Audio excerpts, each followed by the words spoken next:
जो भारतीय जनता पार्टी की सरकार बनी, जब हमारे देश के माननीय प्रधानमंत्री मोदी साहब देश के प्रधानमंत्री बन गए और मोदी साहब ने जो सबका साथ, सबका विकास और सबका विश्वास इस मिशन से जो काम किया और जो योजनाएं चलाई गरीबों के लिए, वंचितों के लिए, पिछड़ों के लिए, आदिवासी क्षेत्र में, उसका अधिकांश लाभ देश की जनता को हुआ है। और आज पूरे देश भर में, पूरे हिंदुस्तान में जो हमारा दलित समाज है, वंचित समाज है, जो हमारे एससी कम्युनिटी के भाई बहन, नौजवान, बच्चे, बुजुर्ग हैं, उनको मोदी सरकार की योजनाओं का जो लाभ मिला है और जो एससी समाज ने, जो वंचित समाज ने, दलित समाज ने खुलकर भारतीय जनता पार्टी का साथ दिया है, तो 2014 में मोदी साहब थंपिंग मेजॉरिटी से जीते। 2019 में भारतीय जनता पार्टी, मोदी साहब थंपिंग मेजॉरिटी से जीते। और देश भर में जितनी भी स्टेट्स हैं, आज उत्तर प्रदेश जैसे स्टेट, यहां कभी बहुजन पार्टी, समाज पार्टी का दबदबा होता था, आज वहां भी जितना भी दलित समाज है, हमारे एससी कम्युनिटी के भाई बहन, नौजवान, बच्चे, बेटे बेटियां, बुजुर्ग, आज उन्होंने खुलकर वहां बीजेपी सरकार, योगी सरकार का समर्थन दिया। और फिर से आंकड़े आ रहे हैं कि प्रचंड बहुमत से योगी जी उत्तर प्रदेश में जीत रहे हैं। और यही बात पंजाब में होने वाली है। और यही इसी तरह उत्तराखंड हो, गोवा हो, मणिपुर हो, या पूरा देश के अंदर आज जो हमारे एससी कम्युनिटी के भाई बहन हैं, वो खुलकर भारतीय जनता पार्टी का साथ दे रहे हैं।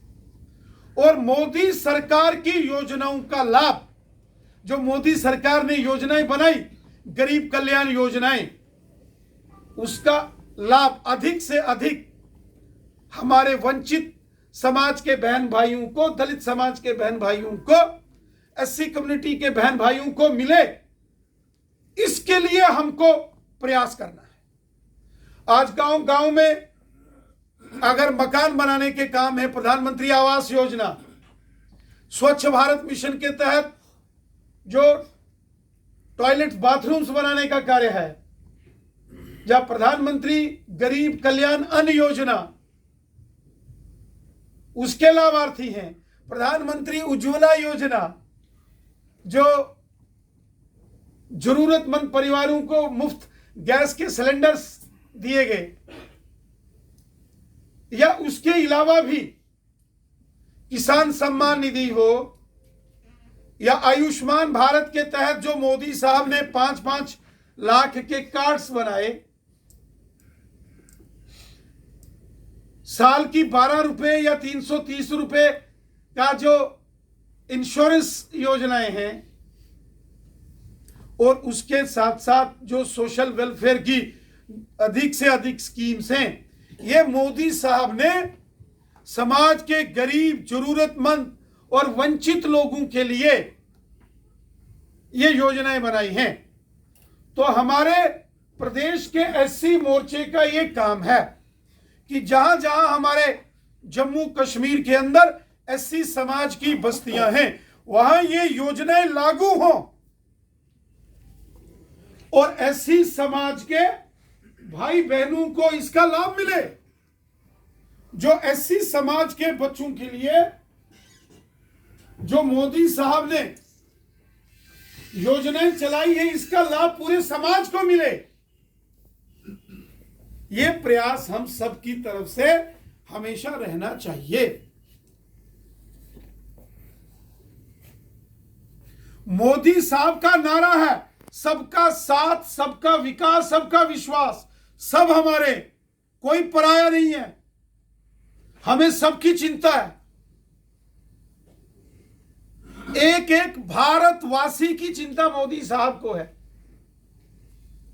और आज आपने खुद देखा जब 2 दिन पहले श्री गुरु रविदास जी महाराज जी की जयंती थी, तो स्वयं दिल्ली के एक श्री गुरु रविदास जी के मंदिर में जाकर किस तरीके से मोदी साहब ने भजन गाए, और वो चिमटा बजा के भजन माताओं, बहनों और बुजुर्गों के साथ श्री गुरु रविदास जी महाराज जी के मंदिर में जाके पूजा अर्चना की।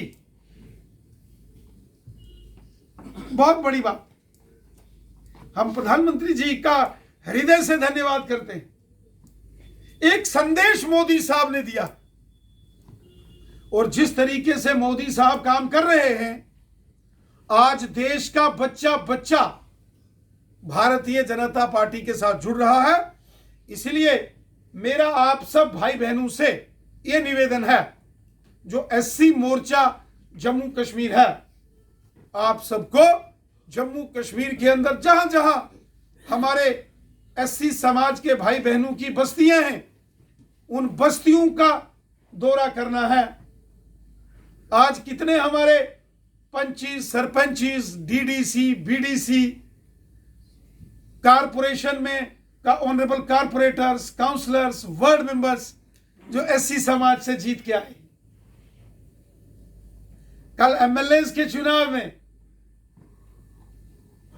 हमें मौका लगेगा, और 2014 में जो चुनाव हुए जम्मू कश्मीर में, साथ की साथ एससी समाज से जो रिजर्व सीटें थी, सब भारतीय जनता पार्टी ने जीती। तो दिल खोलकर हमारे एससी समाज के भाई बहनों ने भारतीय जनता पार्टी को सपोर्ट किया ना, तो आगे भी इस प्रकार के कार्य हम करें। अपने अपने क्षेत्रों में जाकर, अलग अलग बस्तियों में जाकर, मंडलों में जाकर, जिलों में जाकर ये सारी रणनीति बनाएं, और अधिक से अधिक एससी कम्युनिटी के, हमारे वंचित समाज के जो भाई बहन हैं, वो भारतीय जनता पार्टी में शामिल हों, वो बीजेपी के एससी मोर्चा में शामिल हों। यह आप सब कार्यकर्ताओं की जिम्मेवारी है। लोग तैयार बैठे हैं, जनता तैयार है, बस आपको जाना है। और मुझे विश्वास है कि प्रोफेसर घारूराम जी, जयदेव रजवाल जी और ये सारी टीम मिलकर पूरे जम्मू कश्मीर के अंदर भारतीय जनता पार्टी को एससी समाज, दलित वर्ग में एक जबरदस्त ताकत बनाने का कार्य आप सभी कार्यकर्ता करेंगे। इसी विश्वास के साथ और इस उम्मीद के साथ कि आप सभी अपने क्षेत्रों में जबरदस्त कार्य करेंगे, मैं अपनी वाणी को यही विराम देता हूं। जय हिंद, जय भारत।